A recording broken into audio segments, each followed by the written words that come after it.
2 programmes చెప్తాను మీకు. ఒక నిమిషం మళ్ళీ చేస్తాను. హాయ్, మిమ్మల్ని ఆల్రెడీ నేను ఒకసారి ఇంటర్వ్యూ చేశాను కదా. లిరిసిస్ట్ మీరు, పాటలు బాగా రాస్తారు. మీ పేరు? సారీ, సాయి కృష్ణ. ఎలా ఉన్నారు? ఏంటి ఇక్కడ దేశ భవితే సంకల్పం? ఓ, ఇంకో బెంగళూరుగా చేయకండి. వెరీ గుడ్ అండి. ఎప్పుడు ఏదో ఒక మంచి మెసేజ్తో వస్తారు. బట్ ఇక్కడే నుంచున్నారే ఇలా? యాక్చువల్గా ప్రతి సిగ్నల్ పాయింట్ దగ్గర ఇది పట్టుకొని గత కొద్ది రోజుల నుంచి తిరుగుతున్నాను. రైట్, ఫస్ట్ ఒక్క నిమిషం మనం మాట్లాడదాం. మీరు ఓకేనా? ఇంత ఎండగా ఉంది, బయట తిరుగుతున్నారు. వాటర్ ఏమన్నా కావాలా? లేదు మేడం, పర్వాలేదు. సరే మాట్లాడదాం. కొంచెం పక్కకి కూర్చుని. No problem madam. ఫైన్, చలో. ఏ సిగ్నల్స్ దగ్గర నుంచుంటున్నారు మీరు?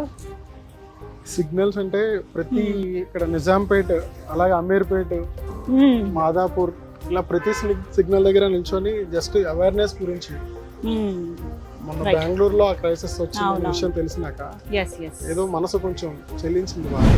నీరు లేని మనుగడేది మరచినావ మానవా, నీరు లేని భవిత ఏది మనసు పెట్టి చూడవా, నీరే లేని నీకు అన్నమే కొరకునా, నీరే లేని నీకు ఆరోగ్యమందున, ఇప్పుడు గుంటము కట్టరా ఇది భవిష్యత్తుకే ఊపిరిరా ఆవి భారత్. ఎస్, సాయి కృష్ణ గారు, నిజంగా ఫస్ట్ ఒకటే మాట చెప్పాలనుకున్నాను. అంటే ఏదో జరిగితే జరిగిందిలే, మన దగ్గర కాదు కదా, మన దాకా వచ్చినప్పుడు చూసుకుందాము, అయినా మనకంత అవసరం లేదులే అని లైట్ తీసుకుంటాం ఏదైనా ఇష్యూస్ జరిగినప్పుడు. కామన్గా అది నేనైనా వేరే వాళ్ళని ఎవరైనా. బట్ ఇది మన భవిష్యత్తుకి చాలా ముఖ్యము, భావి తరాలకు ముఖ్యమని చెప్పి మీరు ఒక ఇనిషియేటివ్ తీసుకుని ఇలా ఎర్ర టెండలో నుంచోవటం కానీ, first of all hats off to ఈ విషయంలో. మీరు భోజనం చేశారా? టైంకి తింటున్నారా? అలాగే నుంచుంటున్నారా? మార్నింగ్ 4 o'clock ఆఫీస్ స్టార్ట్ అయ్యి 6 to 2 o'clock office. 6 to 2 office మీకు? ఆ తర్వాత ఆఫీస్ నుంచి వచ్చినాక ఇలా చేస్తాను. జస్ట్ అవేర్నెస్ కాదు, ఇది చాలా ఇంపార్టెంట్, చాలా అత్యవసరం. సరే, వాటర్ తాగుతారా? ముందు వాటర్ తాగండి. నేను పట్టుకున్నా మీ బదులు కాసేపు ఇవ్వండి, నేను పట్టుకుంటాను. మీరు అందులో మంచినీళ్ళు తాగండి. Thank you madam. మీరు కూడా ఇలా సపోర్ట్ చేయడం వల్ల చాలా మందికి మనందరి రీచ్ అవుతుంది. నిజంగా మనందరి బాధ్యత ఇది.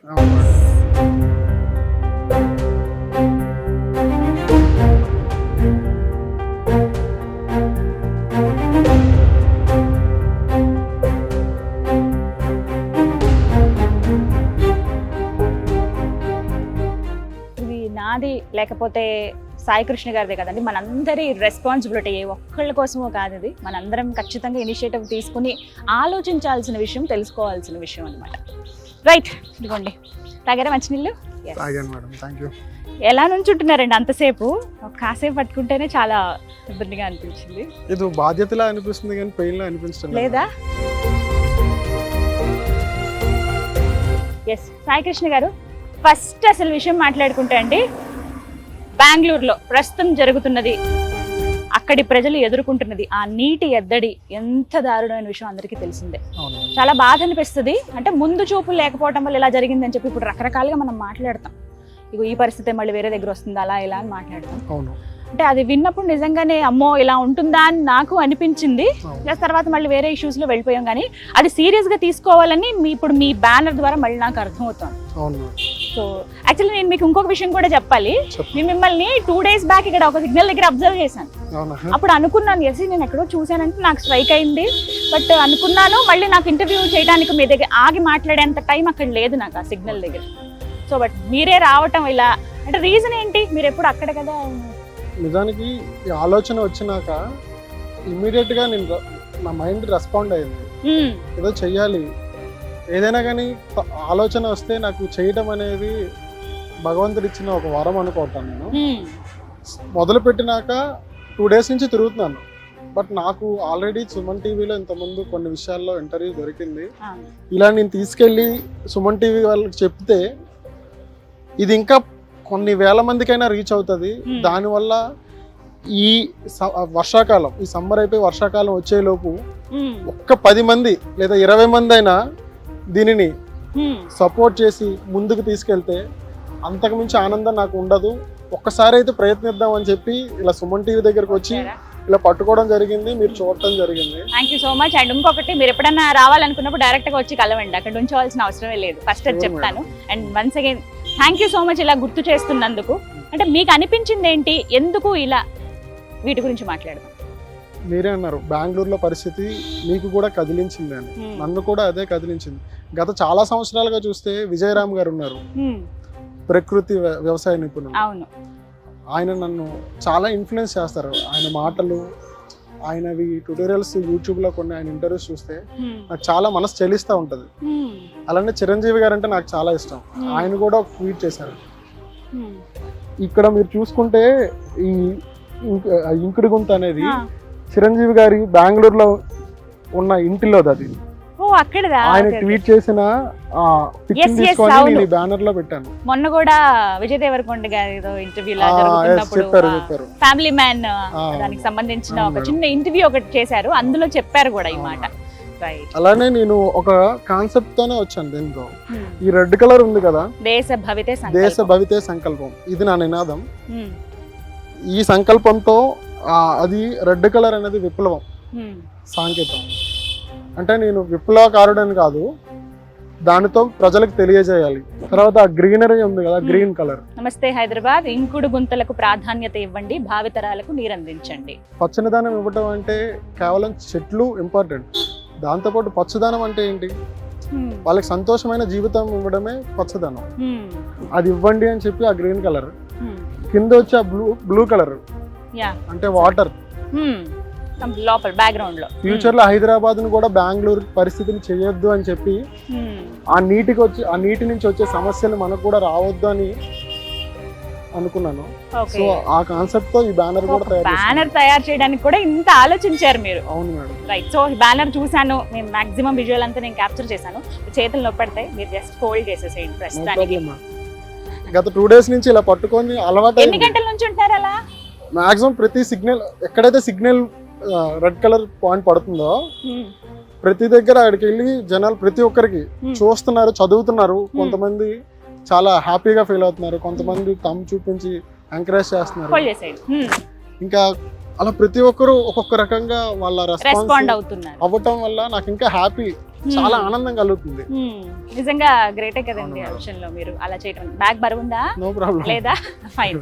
మీరు ఇప్పటి వరకు నుంచున్నటువంటి సిగ్నల్స్ ఎక్కడ?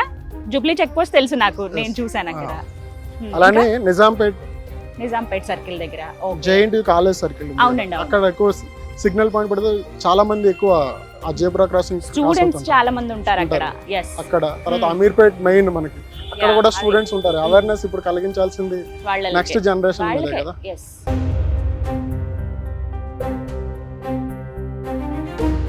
నాకు ఒకటి అనిపిస్తుంది మేడం, పెద్దవాళ్ళందరూ అంటారు నీకు సంపాదించే గుణం లేనప్పుడు ఖర్చు చేసే అర్హత లేదు అని. అలాగే నీటిని కూడా ఆదా చేసే గుణం లేనప్పుడు దాన్ని వినియోగం చేసే హక్కు మనకి ఎక్కడ ఉంది అంటారు చెప్పండి? అంతేనంటారా? నిజమే కదా. ఇది చంపపెట్టు లాంటి మాట. నిజంగా మీరు అన్నది కరెక్ట్. వాడేస్తున్నాము, తెగ యూజ్ చేసేస్తున్నాం, నీళ్ళని అధిక మోతాదులో యూజ్ చేస్తున్నాము. అంత యూజ్ చేయాలంటే ఫస్ట్ మనం వాటిని రిజర్వ్ చేయాల్సింది అవసరం ఎంతో ఉంది కదా అని. కరెక్ట్ అమ్మా. నిజంగా ఈరోజు బెంగళూరులో మీరు విన్న విషయమే కావచ్చు, ఒక రోజుకి 2600 మిలియన్ వాటర్స్ కావాలి. కానీ అందులో 600 మిలియన్ వాటర్స్ సరిపోవట్లేదు. వాటర్ అంటే 600 మిలియన్ వాటర్ అంటే ఎంతమందికి? కాస్తో కూస్తో మోటార్స్, కొంత వాటర్ వచ్చిన వాళ్ళు, లేదంటే ఆ వీధుల్లో నుంచి ఆ గల్లీల్లో నుంచి ఒక రోడ్ వే ఉంటే వాటర్ ట్యాంకర్స్ వచ్చేవాళ్ళు, వాటర్కి కొంత హ్యాపీగానే కొంత నడుస్తుంది. కానీ చిన్న చిన్న గల్లీలు, చిన్న చిన్న ఇరుకులుగా ఉన్న ఇళ్ళల్లో వాటర్ ట్యాంక్ వెళ్ళాలన్నా చాలా ఇబ్బంది పడుతున్నారు. ప్రాబ్లమే కదా, చాలా దారుణం. ఎంత ఇబ్బంది పడుతున్నారంటే అది వర్ణనాతీతం. వాటర్ ట్యాంకర్ బుక్ చేసుకుంటారు కదా జనరల్ గా. ఈ సీజన్ వచ్చిందంటే హైదరాబాద్ లో కూడా అదే పరిస్థితి ఉంది. ఇప్పుడు చాలా అపార్ట్మెంట్స్ లో అదే ప్రాబ్లం అండి. బుక్ చేసుకున్న 1 day పడుతుంది బెంగళూరులో. ఈ రోజు వన్స్ మనం కాల్ చేసి నాకు ఒక 5K లీటర్ వాటర్ కావాలి అంటే 1 day పడుతుంది. ఈ వచ్చే సమయంలో మధ్యలో కొంతమంది ఆపేసి మీకు వాళ్ళు ఈరోజు చూస్తే మనకు వాటర్ 5K లీటర్ వాటర్ 700 నుంచి బెంగళూరులో 5000 వరకు ఉంది. 700 ఉండేది 5K లీటర్ వాటర్ ట్యాంకర్ ఈ రోజు 5,000 4,000 ఎంతైనా ఆ వచ్చిన వాటర్ మధ్యలో ఆపేసి నేను వాళ్ళు ఇంత వస్తా అన్నారా, మేము ఎక్స్ట్రా ఇంకా మీకు ఇస్తాం, డబుల్ ఇస్తాం, మాకు ఇచ్చేయండి వాటర్. ఇంకా ఏం చేయలేని పరిస్థితి. కొంతమంది ఫోన్ చేసి ప్లీజ్ మేము 3 days అయింది 2 days అయింది వాటర్ తాగి, దయచేసి మాకు తొందరగా తీసుకురండి అంటున్నారు. అంటే ఇంత మనం చూస్తే సమాజంలో పేదవాళ్ళు భిక్షాందేహి అని చెప్పి అన్నమో రామచంద్ర అని అరుస్తున్నారు. ఈరోజు ప్రతి సగటున మిడిల్ క్లాస్ ఫ్యామిలీ నుంచి అబవ్ కూడా నీరో రామచంద్ర, నీళ్ళో రామచంద్ర అని అదే బెగ్గింగ్ పరిస్థితి వచ్చాం. రేపు పొద్దున్న హైదరాబాద్ కూడా ఇదే స్థితికి వస్తుందేమో అని నా అంటే ఆందోళన, ఒక అసలు నా మైండ్లో అది చాలా బాధ కలిగించిన విషయం. ఎందుకంటే నాకు 2 పిల్లలు ఉన్నారు.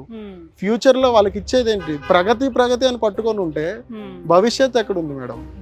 అంటే వీటికి మార్గాలు ఏంటో చెప్పండి. ఎలా? ఇంకా ఇంకుడు గుంతలు ఒక్కటేనా మార్గం అంటే, ఇంకుడు గుంతలు అనేది ఈరోజు హైదరాబాద్లో, బెంగళూరులో సిచ్యువేషన్ రావడానికి అన్ని అపార్ట్మెంట్స్, రోడ్స్, భూమిలోకి వాటర్ వెళ్ళే సోర్సెస్ లేవు. ఇంకుడు గుంతలు ఉన్నాయి బెంగళూరులో కూడా, చాలా మంది చాలా సంవత్సరాల నుంచి చెప్పడం వల్ల కట్టారు.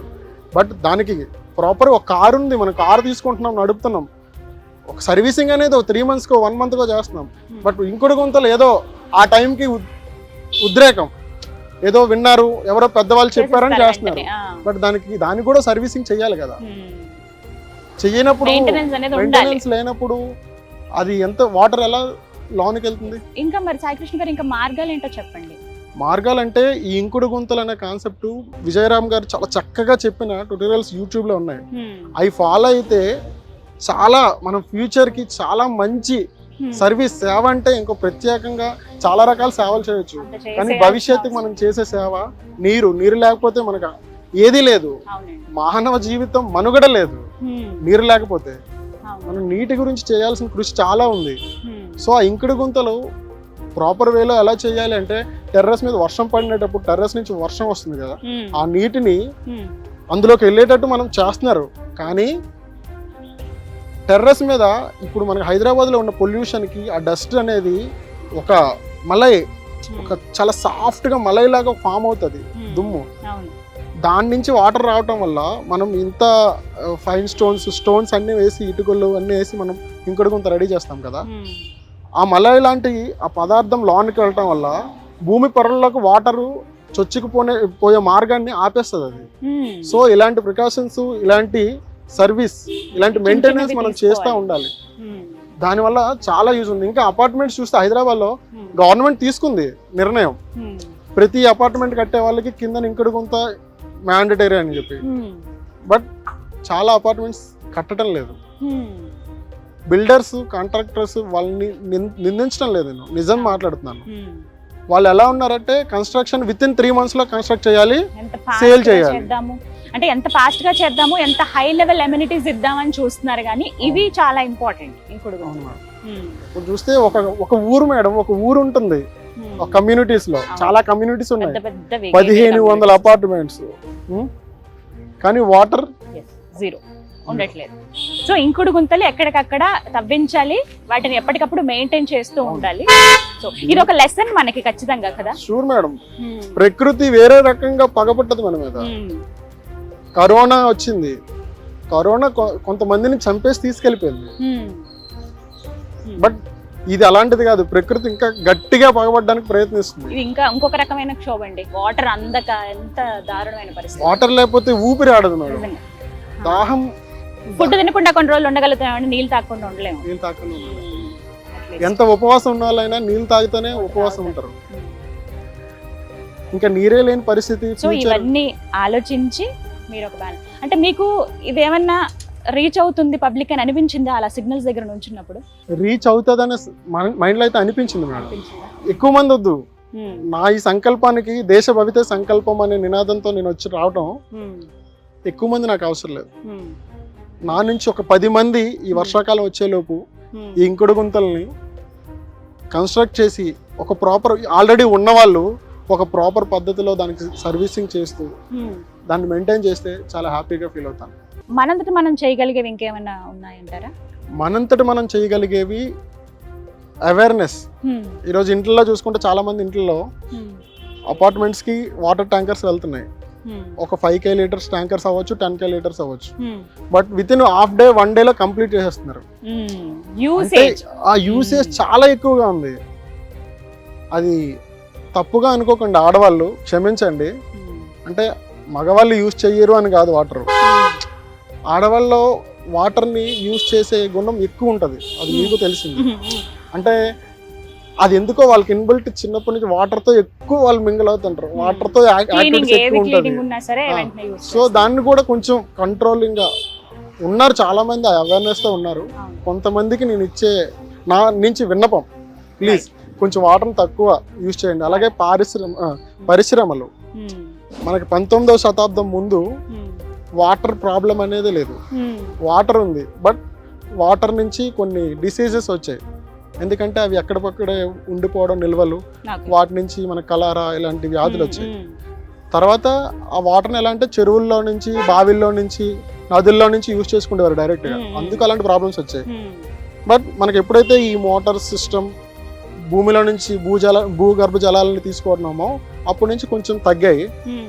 అలానే ఈ పరిశ్రమలు 19వ శతాబ్దం ముందు, 19వ శతాబ్దంలో పారిశ్రామిక విప్లవం జరిగింది. ఆ తర్వాత నుంచి అయినా కానీ మనం పరిశ్రమలు కంట్రోల్ చేయలేకపోయాం. ఈరోజు వాటర్ చాలా పొల్యూట్ అవడానికి పరిశ్రమలు కూడా చాలా మేజర్. ఓకే, యూసేజ్ అనేది చాలా జాగ్రత్తగా ఉండాలని చెప్తున్నారు. ఆచితూచి నీటిని వాడాలి. ఇప్పుడు మనం ఫ్యూచర్ లో బంగారం ఈ రోజు ఇంత ధర పెరిగిపోయిందని ఫీల్ అవుతున్నాం. వాటర్ ఆ కాస్ట్ కి వెళ్ళాం కూడా మనం ఆశ్చర్యపోవాల్సిన పరిస్థితులు. తలుచుకుంటే భయం వేస్తుందండి నిజంగా. భయం కాదు మేడం, అది చాలా రెస్పాన్సిబుల్ గా మన కర్తవ్యంగా భావించాలి. మనం ఫ్యూచర్ జనరేషన్ కి ఇవ్వాల్సింది ఇంకేం లేదు. సో ఎంత తక్కువగా మనం వాడితే అంత మంచిది. అవకాశం ఉన్న వాళ్ళు కూడా ఎవరికైతే అవకాశం ఉందో వాళ్ళు ఇంకుడు గుంతలను తవ్వి పెట్టుకుంటే మంచిది అని అంటున్నారు. కన్జర్వేషన్ అనేది చాలా ఇంపార్టెంట్. బట్ మీకైతే మళ్ళీ చెప్తున్నాను, గ్రేట్ అండి ఈ విషయంలో ఒక ఇనిషియేటివ్ తీసుకుని ముందుకు వచ్చారు. ఈ మధ్య కాలంలో ఇలా అయితే నేను చూడలేదు ఎవరన్నా అంటే ఇలా వచ్చి బ్యానర్స్ పట్టుకుని ఒక ఫ్లెక్సీ ఏర్పాటు చేసుకుని మీరు అందులోనే ఎంత అర్థం ఉందని చెప్పారు. మీ టైం మీరు డ్యూటీకి వెళ్తూ కూడా ఇంకొంత టైం ఇక్కడ స్పెండ్ చేస్తున్నారు సమాజం కోసం అని చెప్పి రియల్లీ గ్రేట్ అండి. చాలా రెస్పాన్సిబుల్ గా ఫీల్ అవుతున్నాను. ఎస్, మీరు జాగ్రత్త. మీకు ఏమైనా అవసరం ఉంది, మీరు కనుక జుబ్లీ చెక్ పోస్ట్ దగ్గర నుంచున్నారంటే కనుక లంచ్ టైం అయినప్పుడు చక్కగా రండి, సుమన్ టీవీలో భోజనం పెడతారు, మీరు భోజనం చేసి వెళ్ళండి, కాసేపు రిలాక్స్ అవ్వండి. ఓకేనా, మీరు ఎలాగో అక్కడ నుంచుంటున్నారు కాబట్టి మీకు ఇంకేమైనా అవసరం అయినా సరే మీరు మమ్మల్ని సంప్రదించవచ్చు. థ్యాంక్ యూ సో మచ్ అండి. నమస్తే. సో చూసారు కదా, మనం ఏదన్నా ఒక విషయం చెప్పాలంటే ఆ రంగంలో ఒక ఎన్విరాన్మెంటలిస్ట్ అవ్వాల్సిన అవసరం లేదండి, లేకపోతే నిష్ణాతులు అవ్వాల్సిన అవసరం లేదు. సామాన్య మానవులుగా మనందరికీ తెలియాల్సిన విషయం ఇది. ఇది ఒక అవేర్నెస్ పీక్ టైం ఇది. ఎందుకు అనంటే బెంగళూరులో సిచ్యువేషన్ మనం చూస్తున్నాము ఎంత దారుణంగా ఉందో. 750 లేకపోతే ఒక 1000 రూపాయలు ఇచ్చి కొనుక్కునేటువంటి కొన్ని వాటర్ క్యాన్స్ ఏవైతే ఉన్నాయో అవి డబల్ త్రిబుల్ రేట్లు అయిపోయాయి. మాకంటే మాకు కావాలి వాటర్ అని చెప్పి నీళ్లు దాగి ఇన్ని రోజులు అయిందని చెప్పి అవి వింటుంటేనే భయం వేస్తుంది. ఇలాంటి పరిస్థితి హైదరాబాద్లో రావద్దని చెప్పి సాయికృష్ణ గారు ఒక ఇనిషియేటివ్ తీసుకుని ఇలా ఫ్లెక్సీలు పట్టుకుని ఉంటుంటారు. కానీ కొన్ని ఇంపార్టెంట్ పాయింట్స్ మనం కూడా మర్చిపోతున్నాం. ఇంట్లో నీళ్లు వాడేటప్పుడు, బ్రష్ చేసేటప్పుడు ఆ వాటర్ సింక్ దగ్గర అలాగే వదిలేస్తాం, వాష్ బేసిన్ దగ్గర. మళ్ళీ ఇంట్లో సామాన్లు కడిగేటప్పుడు ఆ ఫ్లో అలాగే ఉంటుంది, ఎక్కువ ఫ్లో పెట్టుకుని అక్కడ కొంచెం తగ్గించడం. కానీ షవర్ చేయడం కొన్ని రోజులు మానేయండి అని చెప్పి నేను ఒక ఆర్టికల్ చూశాను. ఏంటి అసలు ఈ విధంగా అంటే బకెట్ వాటర్తో 20 లీటర్ల నీళ్ళతో మనం స్నానం చేస్తే షవర్ చేసిన దానికి చాలా వేరియేషన్ ఉంది.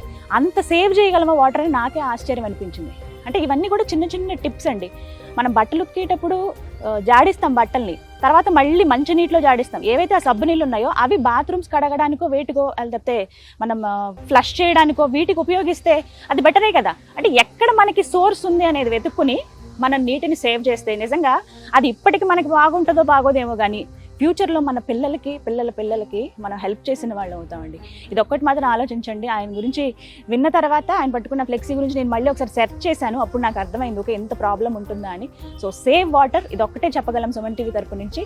సో మీ అందరూ కూడా ఇది ఫాలో అవుతారని చెప్పి కోరుకుంటున్నాను. సో నేను చెప్పాలనుకుంటున్నది ఒకటే, సేవ్ వాటర్. మన ఫ్యూచర్కి, మన భావితరాలకి చాలా ఉపయోగం. ఇప్పుడు మనం ఏదో బాగున్నాయి కదా, అందుబాటులో ఉన్నాయి కదా అని ఎక్కువ వాడేస్తూ ఉంటే తర్వాత ప్రాబ్లం ఫేస్ చేస్తారు. ఒక్కసారి ఊహించుకోండి, తర్వాతి తరం వాళ్ళు మన ఇంట్లో వాళ్ళే నీటి కోసం చాలా ఇబ్బంది పడ్డారు, ఒక గుక్కడి మంచినీళ్ళ కోసం అని అంటేనే నిజంగా బాధ అనిపిస్తుంది కదా. ఆ పరిస్థితి ఏ ఇంట్లోనూ రావద్దు. నేనైతే ఇవాళ నుంచి ఖచ్చితంగా వాటర్ని సేవ్ చేస్తాను, మీరు కూడా చేస్తారని భావిస్తున్నాను. ఇది వాళ్ళ వీడియో. నమస్తే.